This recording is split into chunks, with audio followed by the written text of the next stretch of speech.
अरे बेटा पिंको, अरे वाह, पढ़ रहा है ये तो। ये ससुरा सो रहा है पड़ा हुआ। टाइम कितना हो गया? तेरे कंटाप खाने का टाइम हो गया है, और जब से तू पैदा हुआ है हमारी बर्बादी का टाइम हो गया है। ओ यार डैडी, आंख लग गई थी। साले तेरी आंख है कि लॉटरी जो लग गई थी? कभी पढ़ भी लिया कर। पढ़ ही तो रहा था, ब्रेक लिया है थोड़ा सा। यहाँ 20 साल हो गए काम करते हुए, कभी ब्रेक की जरूरत नहीं पड़ी। तुझे 5 मिनट पढ़ना होता है, 20 मिनट का ब्रेक चाहिए। वही तो मैं सोचूं, सुबह के 11 बज गए हैं, आधा दिन निकल गया है, कमी किस चीज की रह गई? आपका कंटाप पड़ा तो समझ में आया, इसी चीज की कमी थी सुबह से। कमी तो तुझ में दिमाग की भी है, उसका क्या करेगा? तो वो तो मेरी जेनेटिक प्रॉब्लम है ना। तू कान के नीचे भी है। दिन चढ़ाने इस आदमी का चिल्लाना शुरू। काम ही ऐसा करता है तेरा लोंडा। पढ़ाई लिखाई पे सिर्फ तेरे ही खानदान पे गया है, गधा कहीं का। बिल्कुल, इसके डैडी के खानदान में नशा में साइंटिस्ट है ना। ओ नशा नहीं, नाशा होता है, नाशा। ओ यार डैडी, नाशा नहीं नासा होता है। हाँ भाई, तू अपनी पढ़ाई की बता। डैडी, जब भी मैं पढ़ने बैठता हूँ ना, पड़ोसी का बच्चा रोने लगता है, बड़ा डिस्टरबेंस हो जाता है मुझको। तुझको पता है बेटा, जब तू छोटा था ना तो बहुत रोता था। पड़ोसी आके कहते थे बच्चे को चुप करा लो, तब तेरी मम्मा तुझको लोरी सुनाने लगती थी। 5 मिनट बाद वही सब लोग आके कहते थे लाला जी बच्चे को ही रो लेने दो। तुझको कितनी बार कहा है, पढ़ाई लिखाई कर ले, कोई अच्छी सी नौकरी मिल जाएगी। बिजनेस का कोई भरोसा नहीं है, देख ले मुझको ही देख ले। तो मैं क्यों लाला जी आपके जैसा बिजनेस करूंगा जिसका कोई भरोसा ही नहीं है?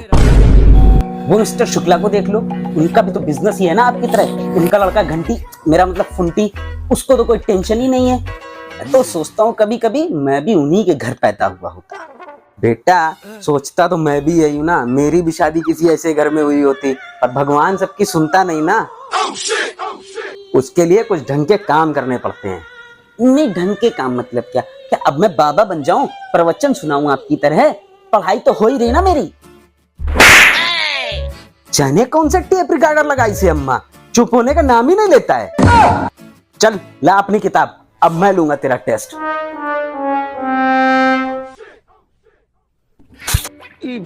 पहले तो तू ये बता, तुझे आता क्या क्या है? वो डैडी, मुझे आलस आता है, चक्कर आता है, और सोने में बड़ा मजा आता है।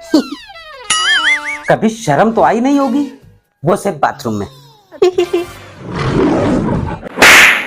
आज घड़ी से हाथ धो के आया हूँ, रगड़ के मारूं तुझको। बहुत होशियार है मेरा बेटा, इसको अब अंडर अल्टीमेट मत करो। वो अंडर एस्टिमेट होता है। अरे डैडी, वो अंडर एस्टिमेट होता है। अभी सब पता चल जाएगा। पहले तू ये बता, अलाउद्दीन खिलजी कब भारत आया था और उसकी कितनी बेगम थी? डैडी, खिलजी 2018 में जनवरी में आया था। हैं? हाँ, दीपिका और शाहिद के साथ आया था ना, बंसाली साहब लाए थे। पगला गया का? चल छोड़ इसको, ये बता उसकी बेगम कितनी थी? सॉरी डैडी, मैं किसी की पर्सनल लाइफ में ताक-झांक नहीं करता। उसकी कितनी रानियां थी, कितनी गर्लफ्रेंड थी, मुझे क्या लेना देना? मेरी मम्मा ने मुझे यही सिखाया है। हाँ मेरा बेटा, सही तो कह रहा है वो। सब आप ही को पता करना तो किसकी बीबी क्या करी क्या नहीं करी, हम लोग को कोई शौक नहीं है। माँ बेटे दोनों पगला गए। चल तू ये बता, झांसी की रानी का असली नाम क्या था? कंगना रनावत। इतिहास का तो बॉलीवुड वालों ने भंटाधार कर दिया है। चल कोई बात नहीं, गणित बता। कान में तेल डाल के कान हिला के सुन। तू 20 किलोमीटर की स्पीड से मेरा स्कूटर दौड़ा के अपने दोस्त फुंटी के घर जाता है, और फुंटी का घर तेरे घर से 100 किलोमीटर दूर है, तो तुझे फुंटी के घर पहुंचने में कितनी देर लगेगी? 8-10 घंटे में। काहे? तू क्या टीटू के ढाबे में खाना खा के जाएगा? मैं रोटी साथ में बांध दूंगी बेटा। डैडी, आपको कानपुर के ट्रैफिक के बारे में नहीं पता, और ऊपर से उन्नाव की सड़कें कितनी खराब पड़ी हुई हैं। और फिर मैं 100 किलोमीटर आपका खटारा स्कूटर लेके फुंटी के घर जाऊंगा क्यों? रिंकी होती तो कोई और बात थी। पढ़ने लिखने को है नहीं, बस झाड़े रहो कलेक्टरगंज। आप भी कमा लो, 10 घंटे उसको कुंटी के घर पे समय बर्बाद करोगे, इनकी वो पढ़ाई कर ले। हैं? तू सच में इतनी ढपोर संख है या सिर्फ मेरे सामने ही बनी रहती है? सच्ची बता। हाँ? तो इसको सुन, ये बता, बहुत आसान है। तूने रामचंद्र भैया की दुकान से 10 चॉकलेट खरीदी। एक चॉकलेट थी 5 रुपए की, तो मैंने 10 चॉकलेट के कितने पैसे रामचंद्र भैया को दिए? 0। वाह, कैसे? अरे क्योंकि रामचंद्र अंकल क्या आपका उधार चलता है जो आप कभी चुकाते नहीं, तो चाहे चॉकलेट 5 की हो चाहे 10 की हो, हमें तो फ्री मिल रही है ना। वैसे बात तो सही कह रहा है मेरा बेटा, बेचारे रामचंद्र भैया का उधार चुका दो, नहीं तो एक दिन नाम बदल के रामदाना कर लेना उनको। हे भगवान, क्या करूं मैं इन सब का। डैडी, लास्ट पेपर हमारा हिंदी का है। हिंदी? चल, इस मुहावरे का मतलब बता। हाँ हाँ, क्यों नहीं। जितनी चादर हो उतने पैर पसारो। मिसेस शर्मा का पीछा छोड़ दो। हैं? क्या कहा तूने? कुछ नहीं, इग्नोर कर इसको, तू इग्नोर कर। इग्नोर तो आपको करना चाहिए, पिंकू से इतने सवाल पूछो, आपको कोई ज्ञान है? हाँ, पूछ। अच्छा, तो आप ये बताओ मुझे। पूछ। कुछ महीने में 30 दिन होते हैं, कुछ में 31 दिन होते हैं। ऐसा कौन सा महीना है जिसमें 28 दिन होते हैं? वेरी आसान, फरवरी। डैडी, हर महीने में 28 दिन होते हैं। ये हुई ना कोई बात। दूसरा सवाल, अगर मुर्गी अंडा देती है और भैंस दूध देती है, तो वो कौन है जो दोनों देता है, अंडा और दूध? है दोनों?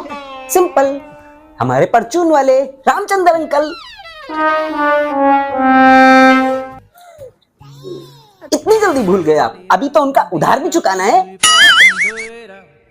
चलो छोड़ो, तीसरा सवाल बिल्कुल आसान।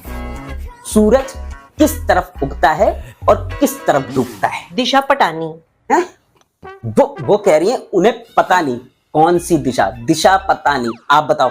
ये तो बड़ा आसान है, सूरज पूरब से उगता है और पश्चिम में डूबता है। डैडी, न सूरज उगता है न डूबता है, वो वहीं रहता है, धरती घूमती है। Mic drop, boom. बड़ी लकड़ी उठा ली यार। चल तू परीक्षा की तैयारी कर, आने दे तेरा रिजल्ट, फिर देखते हैं। गंगा किनारे वाला, किनारे वाला। आ गए तुम? कुछ लाज शर्म बची है या उसको भी बेच के गुटखा खा गए हो? क्या हुआ डैडी, इतने गुस्से में क्यों हो आप? क्या किया है अब ये भी हम बताएं? तुमको नहीं पता कि कौन सा झंडा गाड़ के आए हो तुम? अरे नाम मट्टी में मिला दिए हो और क्या किए हो? पिछले 3 साल से यही तो करते आ रहे हो, इस बार भी वही किए हो, फिर 12वीं में लटक गए हो। फेल ही होते आए हो 3 साल से, और फिर भी मुंह उठाए सांड की तरह घूमते चले आ रहे हैं साहब। क्या रे पिंकू, ये सब डैडी को कैसे पता चला? कुछ तो करना पड़ेगा, आज डैडी फुल फॉर्म में हैं। वो डैडी, आई विल एक्सप्लेन। क्या सोच के तुमका इतना प्यार किया रहा, सोचा रहा हमारे साथ सब खानदान नाम ऊंचा करियो, नाम गवाते ले डुबो के चले आ रहे हैं नाम। बस अब 8 साल का तो बस लफड़ाई करेगा।